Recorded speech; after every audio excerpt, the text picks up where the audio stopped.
First at noon, it's sentencing day for the Schofield soldier who confessed to killing his pregnant wife and unborn child. We want to warn you, the details you're about to hear are disturbing.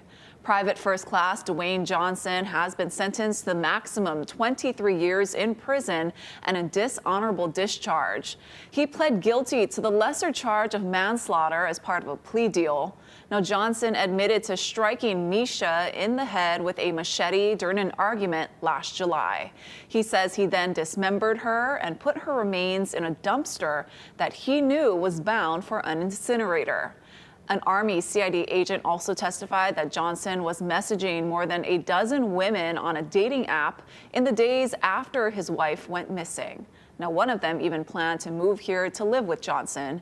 We are gathering reaction to the sentence, and we'll bring you that online and on later editions of Hawaii News Now.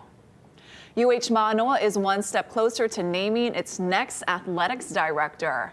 Matt Elliott has been chosen by President Wendy Hensel to run the athletics program. Now, he's the senior associate AD at UCLA and would take over for acting Manoa AD Luigi Manion, who has been in the role since Craig Angeles was fired last December. Elliott is seen as the driving force behind UCLA's jump from the Pac-12 to the Big Ten, which completely reshaped the college football landscape.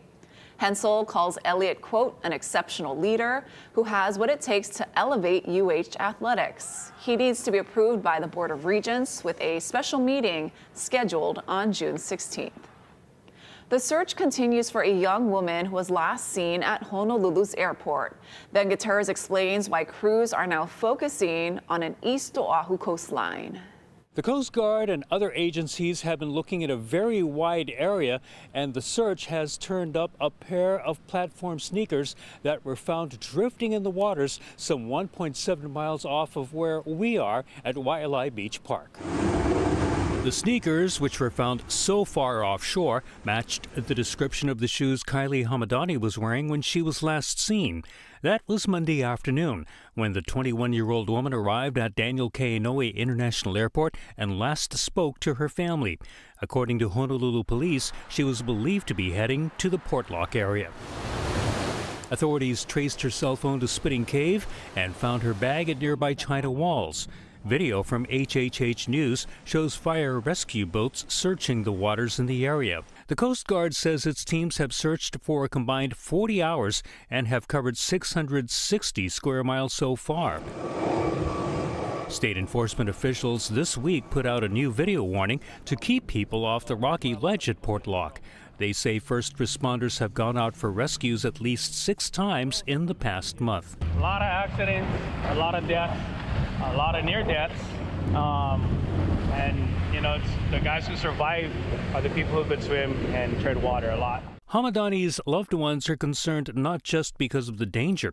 They say she may be emotionally distraught and are concerned for her safety and well-being. The Coast Guard has been using a helicopter, an HC-130 airplane crew, a 45-foot response boat, and a cutter in the search. The fire department and ocean safety are also involved. Anyone with information is being asked to call Honolulu Crime Stoppers or the Honolulu office of the U.S. Coast Guard. At Waialae Beach Park, Ben Gutierrez, Hawaii News Now. Thank you, Ben. And Honolulu police are looking for help identifying this man accused of robbing a person at a downtown bus stop last month. Police say he demanded money from the victim and assaulted them, then fled the area. Police are also looking for this woman who was with him at the time. This happened on May 19th at around 4 in the morning. If you know anything about the incident or recognize the man or woman in the images, please call Crime Stoppers at the number on your screen. Well, after months of debate, the Honolulu City Council has agreed to raise sewer rates over a 6-year period instead of 10 years, and people who use more water will pay more. By a narrow 5-4 vote, the council accepted a proposal by Budget Chair Tyler Dos Santos Tam, which is supported by the mayor. Overall collections will go up 6.5% in the year 2026, and rates will increase every year until the year 2031. A family that pays $100 a month right now will end up paying about $160 in 6 years. Council Chair Tommy Waters is critical of the plan. And to me, that's just unacceptable. That rate increase is just too much. Cost of living in Hawaii is so expensive. Your electricity bill is going up. Now your water bill is going to go up. Gas is going up. It was a close vote. It was 5-4. I'm going to come back next year and try again. The increases will help fund critical projects, including the upgrade of the Sand Island wastewater treatment plant. The mayor previously proposed more than doubling the rates over 10 years, but this new plan is seen as more equitable.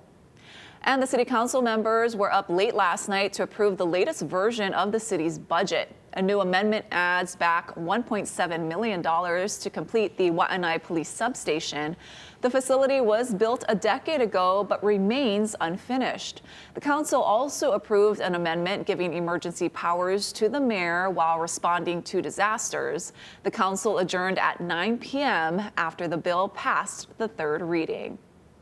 And Honolulu Mayor Rick Blangiardi says he did not fire outgoing Police Chief Joe Logan, but he says he accepted his resignation because he wanted a change. Blangiardi says Logan's decision to retire came out of a confidential conversation about the performance of the police department and the loss of several senior officers. Logan's last day is June 30th. Critics accuse the mayor of overstepping the police commission's authority by recommending Hawaii Island Police Chief Ben Moskowitz as the interim chief. I met with 2 commissioners in my office. We didn't violate any sunshine rules. I did not overstep my boundaries because, again, I have overall responsibility for the department. When I asked them if they had somebody, should Joe decide to retire, because that was a conversation the day earlier, was there anybody that they could come up with who could be the interim? They told me they had nobody. Moskowitz was the runner-up for the chief's job when Logan was sworn in 3 years ago. Police Commission Chair Kenneth Silva says so far Moskowitz and retired FBI Special Agent Tommy Ayu have applied for the interim chief position. Applicants have until June 13th to submit cover letters and resumes. And happening tonight, Mayor Blangiardi is holding his final town hall of the year. East Oahu residents will have their chance to be heard at Kalani High School starting at 6:30. The mayor and his officials, senior officials, will listen to concerns directly and answer questions about the city's top priorities and upcoming projects in the neighborhood. If you can't make it, you can watch a live stream on Olelo, Channel 54. When a very public falling out, President Trump and Elon Musk are trading barbs today over the Republicans' big, beautiful bill. Now, the stunning turn of events comes as the president meets with a global leader to talk trade. Ryan Nobles has the latest from Washington. Friends no more? President Trump and his former advisor, billionaire Elon Musk, feuding over the so-called big, beautiful bill, which Musk has called a disgusting abomination. First, the president from the Oval Office, reacting on camera. I'm very disappointed because Elon knew the inner workings of this bill. And claiming Musk is angry cuts were made that could impact his businesses. And, you know, Elon's upset because we took the EV mandate. Then the Tesla CEO, who just left the government last week, responding in real time on social media. False. This bill was never even shown to me once. And whatever, either you get a big and ugly bill or a slim and beautiful bill. Just last week, the president praised Musk on his last day as a special government employee, calling him a great man. And Musk pledging, I expect to remain a friend and an advisor, and certainly if there's anything the president wants me to do, I'm at the president's service. But today, Musk claiming Trump is ungrateful for his efforts, and now Trump lamenting. Elon and I had a great relationship. I don't know if we will anymore. All this as the president hosted German Chancellor Friedrich Merz at the White House amid a tariff tiff with the European Union. Or we'll do something, you know, we'll do the tariffs. I mean, I'm okay with the tariffs, or we make a deal with the trade. Last month, Trump paused a 50% import tax on EU goods. Germany is a member of the bloc. Both sides say talks are going well, but no deal yet. And in a sign that the frost between the U.S. and China could be thawing, Trump also talking to President Xi this morning. I think we're in very good shape with China and the trade deal. The two men drew back their massive tariffs last month.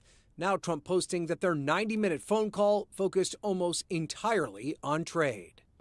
President Trump today also facing questions about that controversial new travel ban that he announced last night. It bars people from about a dozen countries, mostly from Africa and Asia, from entering the United States. Democrats here on Capitol Hill say that it's a distraction away from the criticism around the Republican mega bill. Ryan Nobles, NBC News, Washington. Meanwhile, job training programs for low-income youth on Oahu and Maui could be spared from federal cuts. A federal judge in Manhattan yesterday put a temporary stop to the Trump administration's plan to halt operations at contractor-run Job Corps centers throughout the nation. The order is in response to a lawsuit that alleges the action violates federal law. It prevents any terminations until another ruling in the case. The original announcement prompted an outpouring of support for the Hawaii Job Corps program. A spokesperson said that a potential closure of the program would pose a significant setback to workforce development efforts. The next hearing is set for June 17th.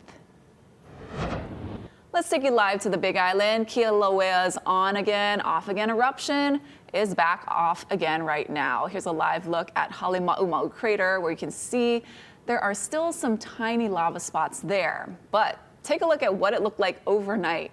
The 24th eruptive episode started at around 9:15 last night with lava fountains hitting heights of 500 feet. But fountains went quiet at around 4:30 this morning.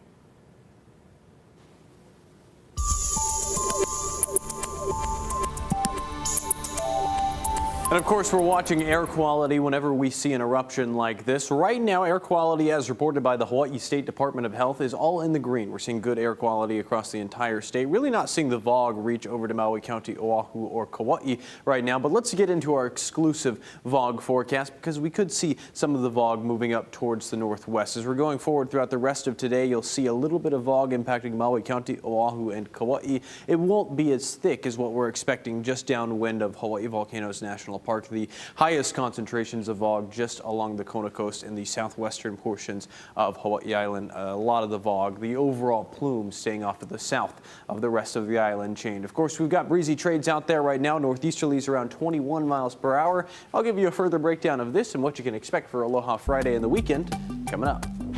Thank you, Drew. Prosecutors say Luigi Manion's alleged journal entries reveal a motive for killing United Healthcare's CEO. The new developments in the case ahead on This Is Now. Plus, as chaos and bloodshed continue in Gaza, an anti-war movement is growing inside Israel and now includes members of the military.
Prosecutors in the case against Luigi Manion say they have an open and shut case against the suspected killer.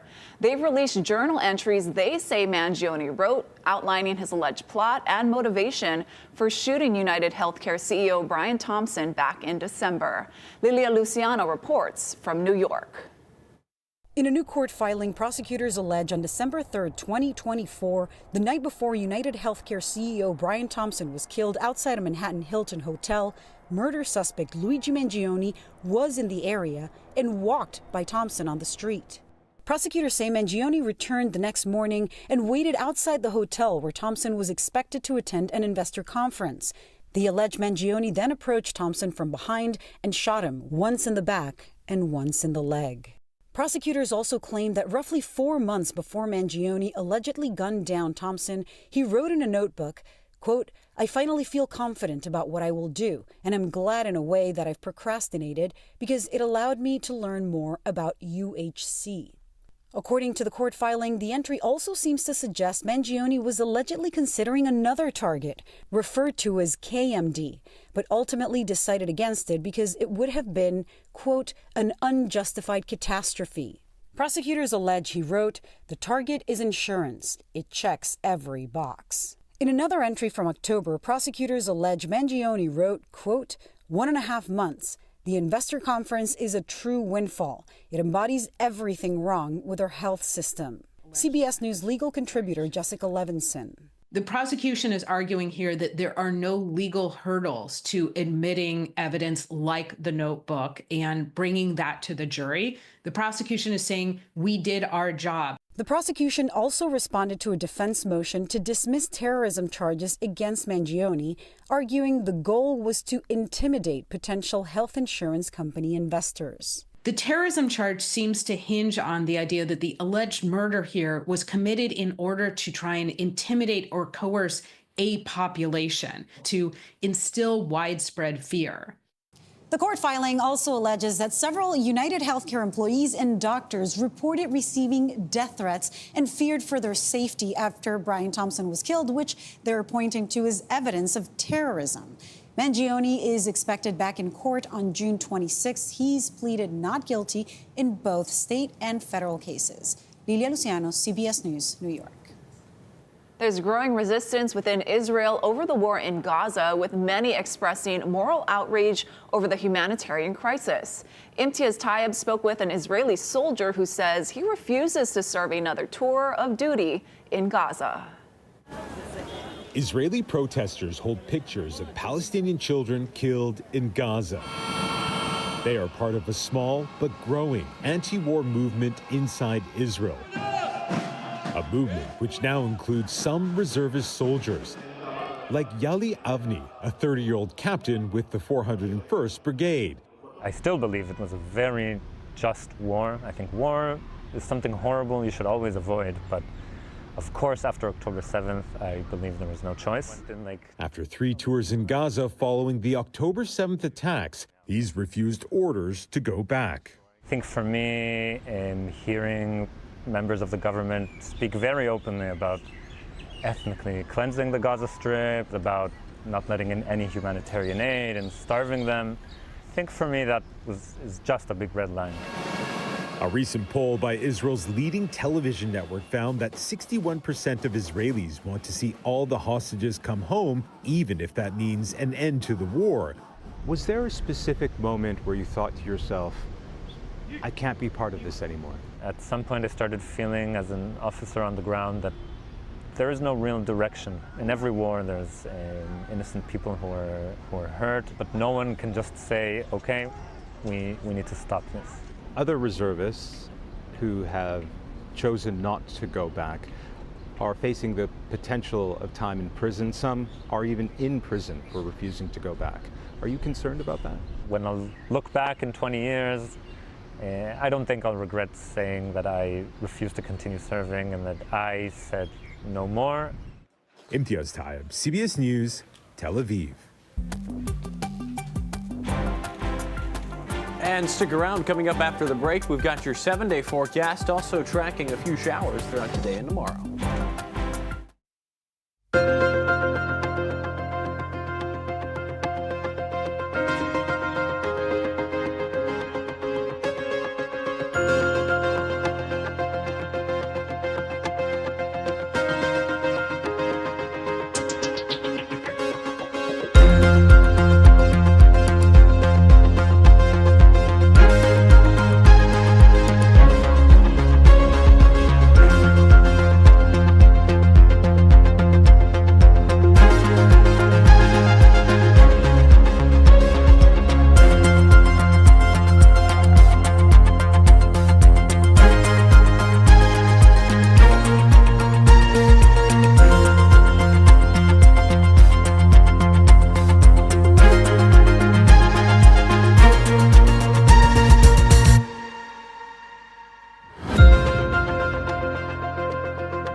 First Alert Weather with Drew Davis. Well, happy Thursday, everybody. We've almost made it to Aloha Friday. Let's break down what we're expecting over the next couple of days. Breezy trades and an increased chance for showers out there throughout Thursday and Friday. However, the winds will get a little bit weaker as we're going into today and tomorrow. Of course, we're always tracking the tropics here in the First Alert Weather Center. June 1st, just a couple of days ago, was the beginning of hurricane season, and we're in hurricane season all the way in to the end of November. A couple of areas that we're watching out in the eastern Pacific. That area in red has a chance of developing into the next named storm, about an 80% chance over the next 7 days.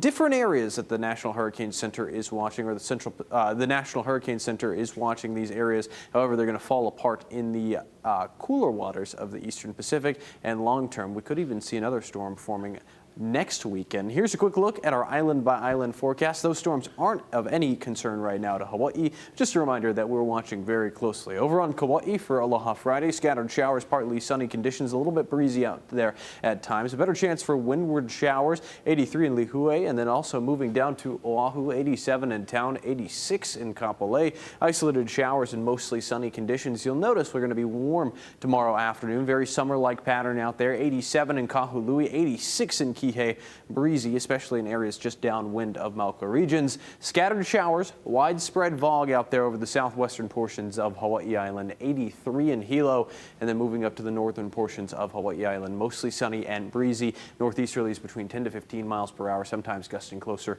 to 20. Breaking down your First Alert radar and satellite, there's a little bit to talk about out there. Few showers. We've got this upper level disturbance causing some high level clouds over the western end of the state. A little bit cloudy out there right now, but no showers over Oahu. Moving down to Maui County, a few sprinkles over near Hana. Most of the moisture has been north of the island chain. Also, some very weak showers moving in closer to Hawaii Volcanoes National Park. Kauai has also been relatively dry over the last hour or so, but we are seeing some clouds out there. Off to our northeast, we've got this strong high pressure system causing the trade winds out there, and you can see breezy at times. Right now, 21 mile per hour winds in town out of the east northeast, and they'll be a little bit weaker as we're going into Friday afternoon, but still breezy nonetheless. A little bit weaker on Saturday afternoon as well. A few showers out there, some cloud cover remaining throughout Thursday and Friday. A quick glimpse at our surf and shoreline forecast. North and west facing shores small, choppy on east facing shores. We're also tracking a town swell on south facing shores. Coming in on Friday, here's our 7-day forecast. Over the next couple of days, it's going to be warm, 88 for a high on Sunday. Thank you, Drew. Still to come, a young, neglected horse experiences a pasture for the first time. There he is, and the joy is all caught on camera. We have your good news now after the break.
right, time for some good news now. A horse named Thunder got to experience a pasture for the very first time, and it was caught on camera. The 2-year-old stallion recently was rescued by sheriffs from a neglectful owner in Central Florida. Check it out. Video shows Thunder galloping through his new temporary home at a rescue center. He was part of a group of livestock found in Lake Wales, Florida. Now, according to one of the sheriffs who rescued him, Thunder was kept in a very small stall in a dark barn and never turned out to pasture. The man responsible was arrested, and as you can see, Thunder is thriving. Well, good for him. Yeah. And more good news from the animal kingdom. There's a new litter of cheetah cubs at the Missouri Zoo. St. Louis Zoo officials say the 5 cubs were born to first-time parents, Cora and Vader. The zoo says they're all doing well and bonding with their mother in a private den. Very cute. All right, have a good afternoon, everybody. Aloha.